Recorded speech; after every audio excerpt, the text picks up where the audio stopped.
आप देख रहे हैं H24 खबर टीवी और वक्त हो चला है आज की अहम बड़ी खबरों का। तो आइए बात करते हैं आज के मुख्य समाचारों में। सबसे पहली बड़ी खबर की, महाकुंभ में भगदड़ मामले में संगम पहुंचा जांच आयोग, घटना स्थल का किया भ्रमण। महाकुंभ में मौनी अमावस्या स्नान पर हुए हादसे की जांच के लिए गठित 3 सदस्यीय न्यायिक आयोग ने अपनी कार्रवाई तेज कर ली है। आयोग के अध्यक्ष सेवानिवृत्त न्यायमूर्ति हर्ष कुमार ने शुक्रवार को प्रयागराज में अधिकारियों के साथ पहली बैठक की। बैठक के बाद आयोग के संगम नोज के निकट घटना स्थल का निरीक्षण भी किया। जांच आयोग के अध्यक्ष सेवानिवृत्त न्यायमूर्ति हर्ष कुमार ने कहा कि घटना स्थल की फोटोग्राफी की जा रही है और परिस्थितियों का अध्ययन भी किया जा रहा है। सीसीटीवी फुटेज और अन्य सबूतों का गहन से विश्लेषण भी किया जाएगा। ईरान में 3 भारतीयों के लापता होने के मुद्दे से लेकर पीएम की यूएस यात्रा तक विदेश मंत्रालय ने दी जानकारी। मंत्रालय के प्रवक्ता रणधीर जायसवाल ने कहा है कि भारतीय नागरिकों के लापता होने का मामला दिल्ली स्थित ईरानी दूतावास और तेहरान स्थित ईरानी विदेश मंत्रालय के समक्ष उठाया गया है।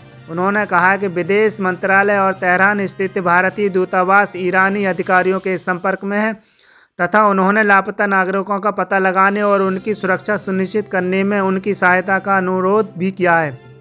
अयोध्या शहर के निवासियों से ज्यादा संख्या में पहुंचे भक्त, टूट पड़े भीड़ के सारे रिकॉर्ड। रामनगरी आस्था के सागर में निरंतर डुबकी लगा रही है। रोजाना 10 से 15 लाख श्रद्धालु अयोध्या पहुंच रहे हैं। अब तक रामनगरी में शहर की आबादी से ज्यादा श्रद्धालु पहुंच चुके हैं। 2 फरवरी को बसंत पंचमी के स्नान तक श्रद्धालुओं की भीड़ बने रहने की संभावना है। शुक्रवार को भी श्रद्धालुओं की भीड़ उमड़ी रही।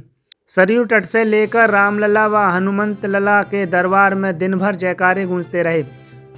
राष्ट्रपति का पूरा सम्मान करती है मेरी मां, भाजपा के हमले के बाद बचाव में उतरी बेटी प्रियंका। कांग्रेस सांसद सोनिया गांधी के राष्ट्रपति द्रौपदी मुर्मू को लेकर की गई टिप्पणी के बाद देश की सियासत में गर्माहट बरकरार है। इसी बीच भाजपा की माफ़ी की मांग पर प्रियंका गांधी ने पलटवार किया है। उन्होंने कहा है कि भाजपा को पहले देश की बर्बादी के लिए माफ़ी मांगनी चाहिए। अलीगढ़ नुमाइश 1 फरवरी से कैबिनेट मंत्री लक्ष्मी नारायण चौधरी करेंगे उद्घाटन। अलीगढ़ की राजकीय औद्योगिक एवं कृषि प्रदर्शनी यानी नुमाइश 1 फरवरी से 28 फरवरी तक लगेगी। नुमाइश का उद्घाटन गन्ना विकास एवं चीनी मिले के कैबिनेट मंत्री व जिला के प्रभारी मंत्री लक्ष्मी नारायण चौधरी आज करेंगे। नुमाइश ग्राउंड में तैयारियां जोरों से चल रही हैं।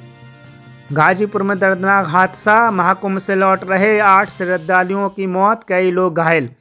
उत्तर प्रदेश के गाजीपुर जिले में शुक्रवार को दर्दनाक हादसा हुआ। वाराणसी गाजीपुर मार्ग पर उस्मी कला मोड़ के पास डंपर ने श्रद्धालुओं से भरे पिकअप को टक्कर मार दी। सड़क हादसे में 8 लोगों की मौत की सूचना है। मृतकों में 1 बच्चा, 3 महिलाएं और 4 पुरुष शामिल हैं।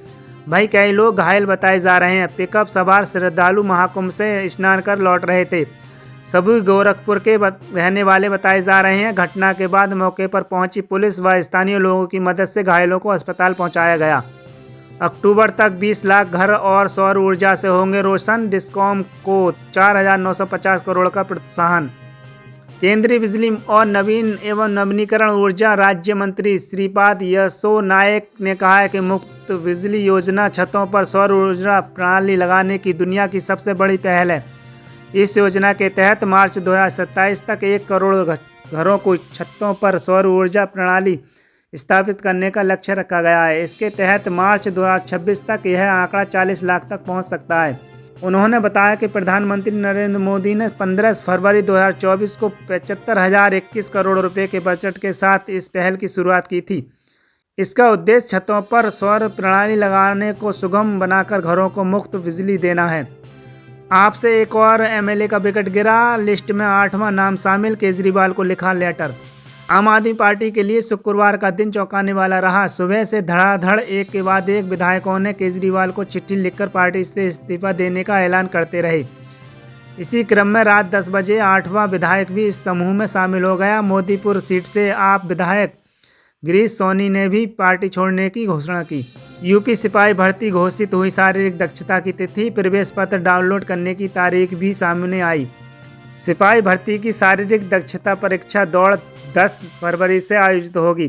शारीरिक मानक परीक्षा और दस्तावेजों के सत्यापन में सफल अभ्यर्थी इसमें शामिल होंगे। बोर्ड ने अभ्यर्थियों को सूचित किया है कि शारीरिक दक्षता परीक्षा 2 चरणों में होगी।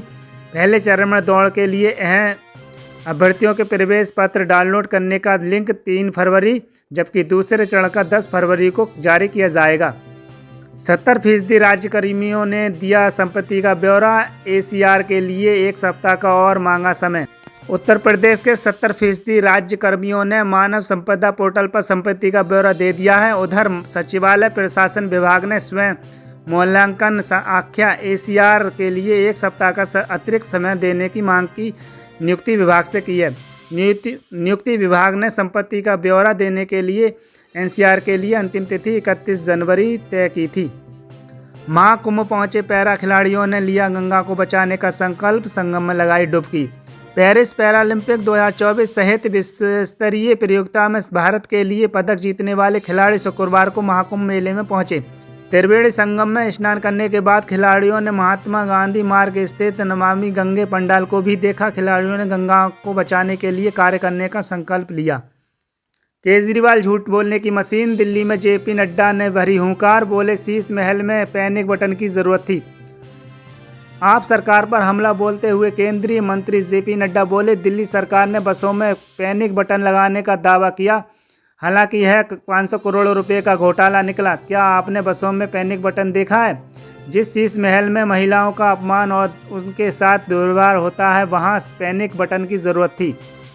छत्तीसगढ़ में HMPV का पहला मामला, कोरबा में 3 साल के बच्चे में संक्रमित की पुष्टि, पहले हुई थी सर्दी खांसी। छत्तीसगढ़ में HMPV का पहला मामला सामने आया है। यहां 3 वर्षीय बच्चे में संक्रमित की पुष्टि हुई है।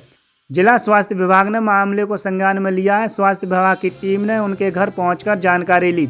बताया जा रहा है कि 27 जनवरी को खांसी सर्दी के लिए एक निजी अस्पताल में मासूम को भर्ती कराया गया था, जहां उसे सांस लेने की काफ़ी परेशानियों का सामना करना पड़ रहा था। सांवलिया जी के खजाने से निकले 16 करोड़, गणना जारी। सोने चांदी के गहनों का वजन भी होना है बाकी। चित्तौड़गढ़ जिले के प्रख्यात कृष्ण धाम सांवलिया जी मंदिर में चतुर्दशी के अवसर पर खोले गए भंडार से निकली चढ़ावे की राशि की गणना जारी है। मंदिर परिसर में तीसरे चरण की गणना शुक्रवार को पूरी हुई। इन 3 चरणों में अब तक 16 करोड़ से अधिक की चढ़ावा राशि गिनी जा चुकी है। शेष राशि की गणना शनिवार को एक बार फिर शुरू होगी। इसके अलावा भेंट कक्ष में आई नकदी और सोने चांदी के आभूषणों का वजन भी होना बाकी है। दिल्ली में 1 से 9 फरवरी तक पुस्तक मेला, 50 देशों के लोग होंगे शामिल। प्रगति मैदान के हॉल 2 से 6 में शनिवार से नई दिल्ली में विश्व पुस्तक मेला 2025 शुरू होगा। इसका उद्घाटन मंडपम में राष्ट्रपति द्रौपदी मुर्मू करेंगी।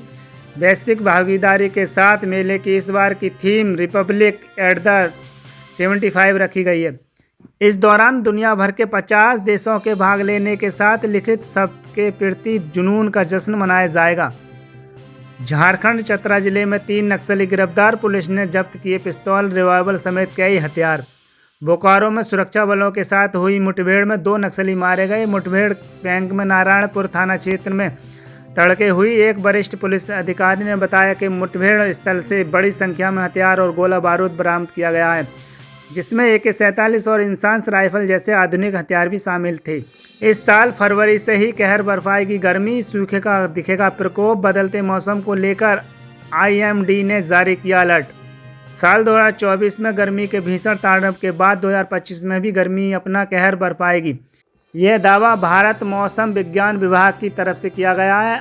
IMD ने कहा है कि जनवरी के बाद फरवरी में तापमान ज़्यादा रहने और सूखा का प्रकोप भी देखने को मिलेगा। आज पेश होगा केंद्रीय बजट। सरकार ने आर्थिक सर्वे 2025 में बताया 2047 के विकसित भारत का रोड मैप।